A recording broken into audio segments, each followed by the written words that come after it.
The NGO Equal Education is calling on government to publicly release the plans of the Department of Basic Education to reopen schools. The organisation is concerned about the readiness of the department to reopen schools. Earlier, teachers' union SADTU and NATU have called on their members not to report for duty today, saying that the department has failed to meet the minimum requirements to ensure their safety to avoid contracting COVID-19. Well, to unpack some of the concerns that Equal Education has, I'm now joined by the co-head of research at the NGO, Rone McFarlane. Thanks so much indeed for joining us. Welcome to the program.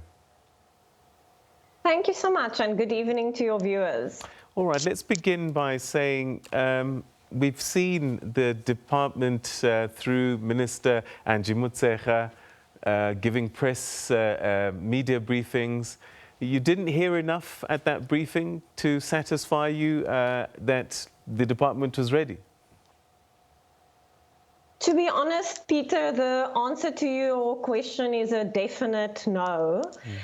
Since the beginning of the outbreak of this virus and when schools were closed on the 18th of March, the department's communication has been incredibly confusing and even contradictory at times.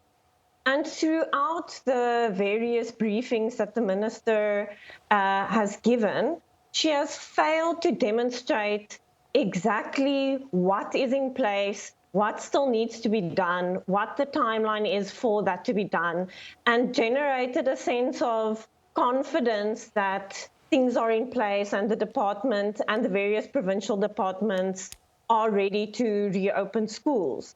Instead, we've heard fairly broad plans about, for instance, the fact that learners, that more classrooms will be acquired, that more teachers will be brought on board, that there'll be social distancing in learner transport.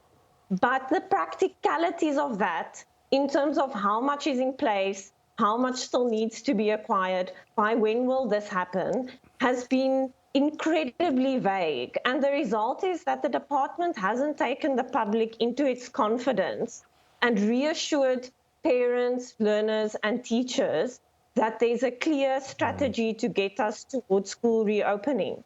And to be honest, the department's communication strategy has instead left teachers and parents and learners confused and concerned about exactly what the plan is. So more than anything, what you're after is clarity.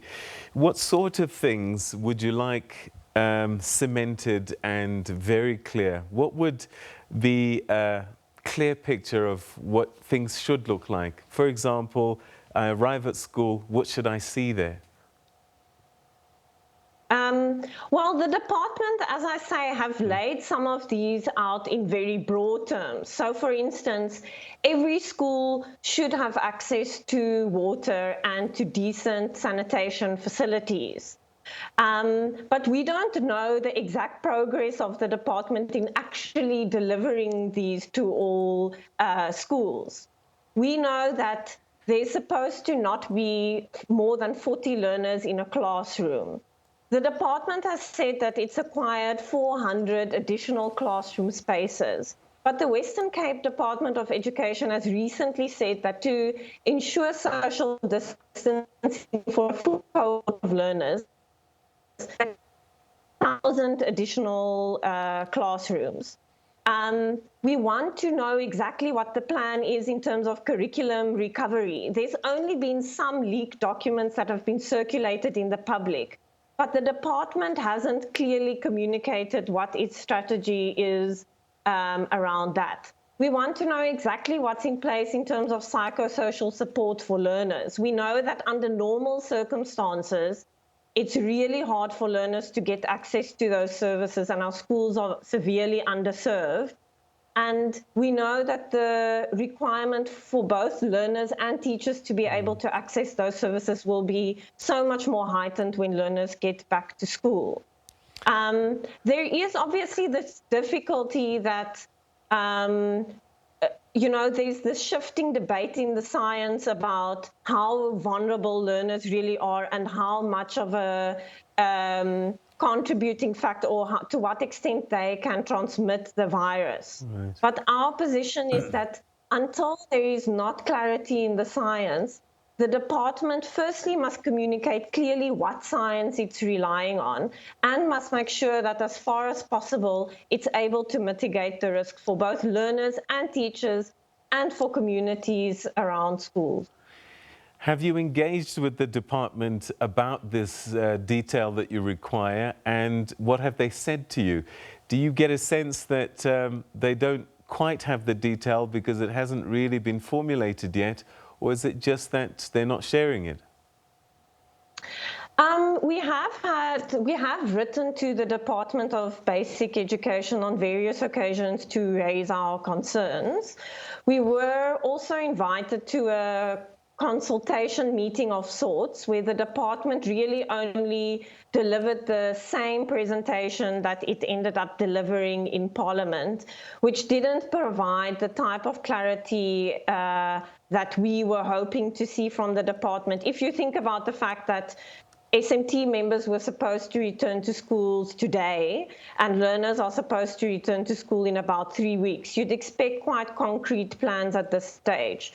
I think the department might be moving towards concretizing some of those plans. It's hard to say, but the minister has now announced that she will be holding a media briefing on Thursday, and we hope that she will touch on these important issues. But we do want to emphasize that in addition to having a media briefing, these plans must be publicly available. The department should be uploading their plans onto their website so that it can be scrutinized by the public, and the public can know what's going on.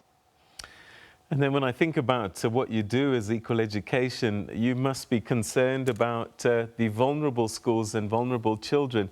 And I'm looking at the rural areas in particular.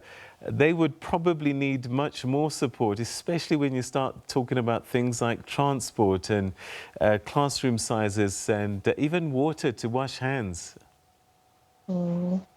Definitely. We're seeing during this time that all the issues that EE has been raising over the past 10 years, adequate sanitation and water, adequate classroom space, adequate learner transport, are all really becoming critical issues during this time. And as you say, we know that rural schools will be most affected by, well, are already most affected by this issue.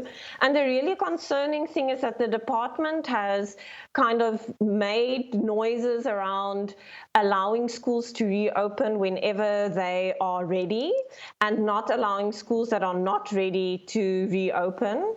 And our concern is that what you will see with that approach is you will see the learners who were most disadvantaged during this time, who have the biggest struggles in terms of learning at home, will also be the learners who wait the longest for their schools to reopen.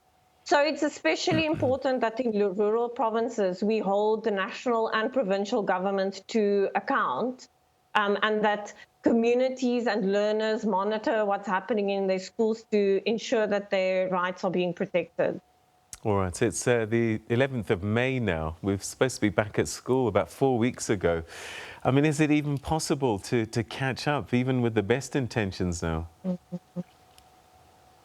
I think there have been calls to kind of scrap the school year from prominent education academics, but it's probably too early to completely write that off. The hard work now is to ask what the important aspects of the curriculum are to focus on, and to make sure that we don't, in an attempt to cover the full curriculum, completely overwork and exhaust already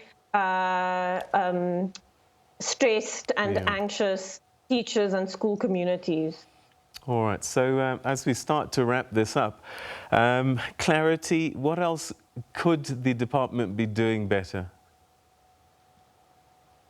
As I said, clarity, and secondly, delivery.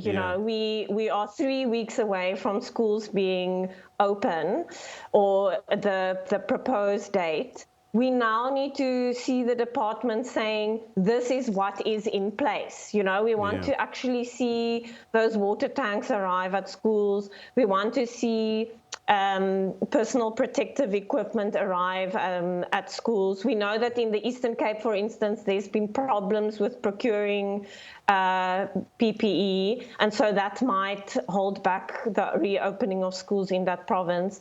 Those are the types of issues that we want to deal with and deliver on along with provincial education departments. And we want to see clear direction coming from the national department, clear communication. We don't want the situation like, for instance, today where SMTs were supposed to go back to school and up till a couple of days ago, no one was really sure whether they are going back to school today or not. So coherence, and then publishing those plans and then delivering on them. All right, Renee, we're going to have to leave it there. Thanks so much indeed for joining us and sharing your thoughts and your concerns with us on the programme.